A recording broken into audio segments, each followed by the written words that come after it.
What's up, everyone? It's Triamite. It's November 21st, 2013, and I want to talk to you about some amazing footage that came across my Facebook page for me to look at, and it is absolutely the most awesome footage I've ever seen. It's absolutely amazing. There's no other way for me to say it. I look at footage like this all the time to analyze it for people and give them my opinion on it. And when I'm looking at this footage, it meets all of my criteria to be a legitimate video in my eyes. I firmly believe when we capture UFOs on video, the reason why they're so distorted and fuzzy and never clear image is because of the technology that's being used within the craft. It's either the gravitational engines are having an effect on our imagery, or they have specific technology that distorts the imagery so we can't get good imagery on it. When we see these crystal clear videos from third phase of the moon, all that CGI bullshit, it's all fake as hell to me, guys. Every video that I've ever recorded of a legitimate UFO sighting with my own eyes and then picked up the video camera always comes out a little bit distorted or fuzzy. Regardless of what I'm using, it's never perfect. So when I'm looking at this video, that part is meeting the criteria. Overall, the video meets the criteria. The quality of the video, the way that foreground objects are in focus and background objects are out of focus, and vice versa. It just meets all the criteria, guys. So I want to play it for you, and it's just a subject that's very near to me. I've witnessed this personally as it came over Arizona into New Mexico and Texas, and it entered in pieces. I did not witness a solid object enter and then break up. I witnessed pieces entering and then more pieces coming off of the pieces. And that's what I saw right here from my own backyard. So this subject to me is very near to my heart because it was the second space shuttle disaster that I witnessed live with my own eyes. I also witnessed the Challenger. So let me play this footage for you guys, and then I'm going to come back and analyze a little bit of it for you. But before the video starts the roll of the actual footage, there's a couple paragraphs in here that was tagged along with the footage that I want you guys to read. So I hope you enjoy it.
So what we're looking at right here is a piece that was released a while back, and it was apparently supposed to be a recording of the cockpit as they were prepping for re-entry and during re-entry.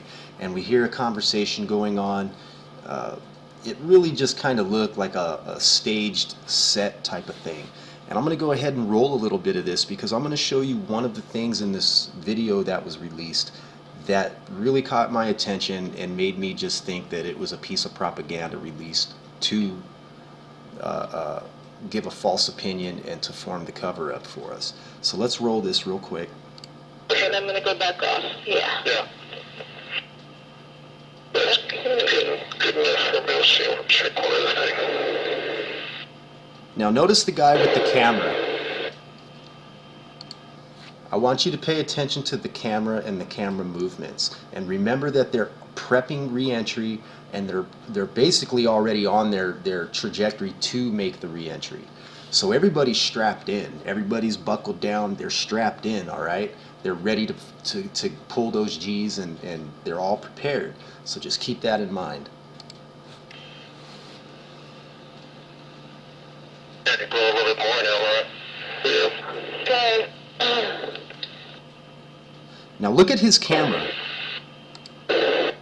In order for him to have made that shot, he would have had to have stood up out of his chair, or because they're in space still and they have 0 G's, he floated up, right? He just kind of nudged himself up and he floated up. There's no way he would have got that shot sitting in his chair, just sitting down. Even if he raised his arms up, I really don't think that he could have done that. But that's a lot of math going into that aspect right there. So I want you guys to keep that in mind, that this was staged. Okay, that's working.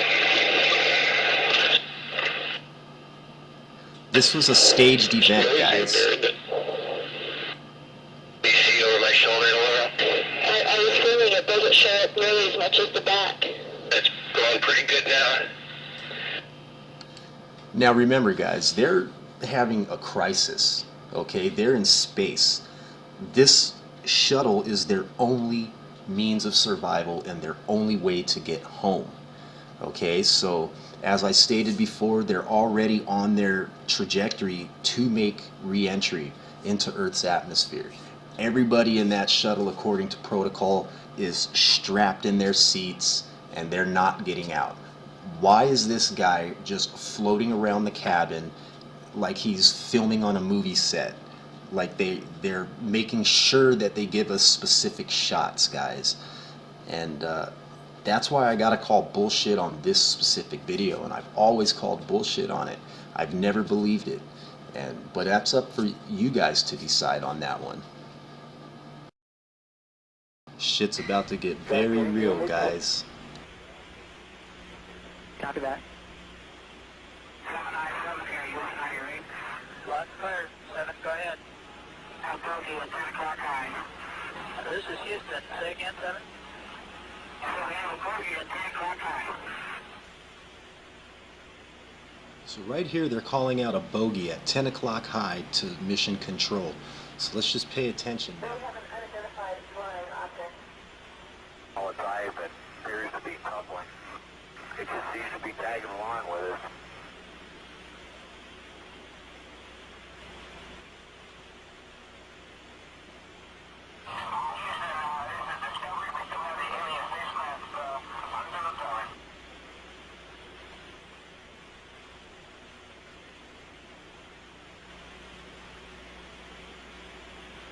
Yeah, Houston, we got somebody out the front window with a pair of binoculars and a zoom lens. We're trying to get a pretty good idea on this thing. And we copy that.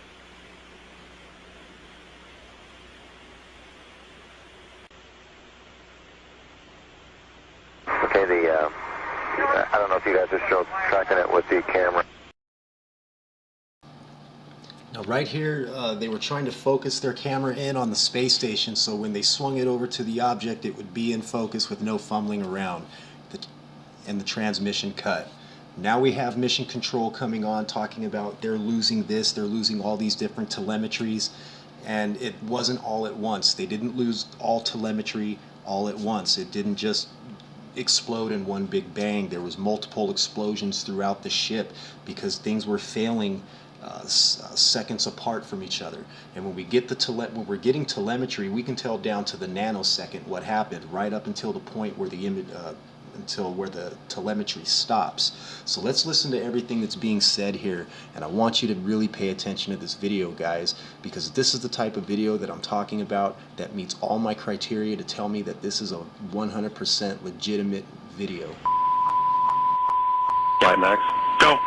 We just lost tire pressure on left outboard and left inboard, both tires. FYI, I've just lost 4 separate temperature transducers on the left side of the vehicle, hydraulic return temperatures. 4 high return temps? To the left outboard and left inboard elevons. Okay, is there anything common to them, DSC or MDM or anything? I mean, you're telling me you lost them all at exactly the same time? No, not exactly. They were within probably 4 or 5 seconds of each other. Okay, where are those? Where is that instrumentation located? They're all 4 of them are located in the aft part of the left wing, right in front of the elevon actuators. And there is no commonality. No commonality. And there's no commonality between all these tire pressure instrumentations and the hydraulic return instrumentations? No, sir, there's not. We've also lost the nose gear down talkback and the right main gear down talkback. Nose gear and right main gear down talkbacks? Yes, sir. In flight econ? Econ. I've got 4 temperature sensors on the bottom line data that are off scale low. Columbia. So here's where I start to have a problem with some of this video, guys, because I'm going to show you a picture right here. This is STS107 on takeoff for that mission. Now we're looking at the left side of the shuttle, and if you pay attention, you look where it says United States and we see the flag. We see the United States flag, and then we see United States. Now after United States, we do not see anything. It's just blank white. There's no logo there, no nothing. In the video, we have a NASA logo there. Now you're going to ask me, how do you know you're looking at the right part of the craft? Well, I'm going to show you right now. In this picture, we have the flag and then United States. On the takeoff picture, we have the flag, we have United States. How do I know that that matches the left side of the craft? Because on the right side of the craft, as seen in this picture on a previous landing, we have United States, then we have the flag. It's reversed, guys. So I know for a fact that we're looking at the left side of a shuttlecraft. And I know for a fact that the flag on the left side of the shuttlecraft indicates to me that what we're seeing on the left side of our screen is going towards the front of the craft, and the right side of the screen would be the back of the craft. Either way that we look at it, I can find no NASA logo on STS107 in any of the official photos. Is that a deal breaker? Not really, but it is something to think about, guys. It's something to really, really think about when we're looking at this footage. As real and as convincing as it looks, we have to keep this into consideration.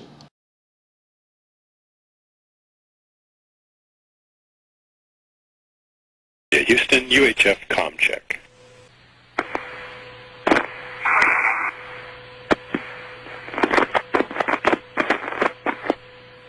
Columbia, Houston, UHF comm check.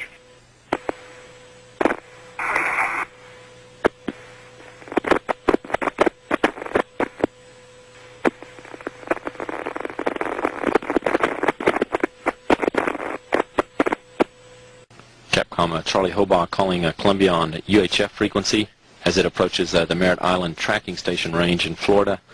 Communications with Columbia were lost at about 8 a.m. Central Time, about 10 minutes ago. This is Mission Control, Houston. Any debris that is located in the vicinity of the north central Texas area that may be related to the shuttle contingency should be reported to local law enforcement, who will then report to NASA. It should be avoided.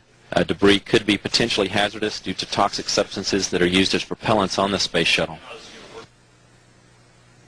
Flight controllers here are securing all information and notes and data pertinent to the scheduled descent and landing of the shuttle today as part of contingency procedures. Search and rescue teams in the Dallas-Fort Worth Columbia, Houston, area UHF have been ComCheck. alerted.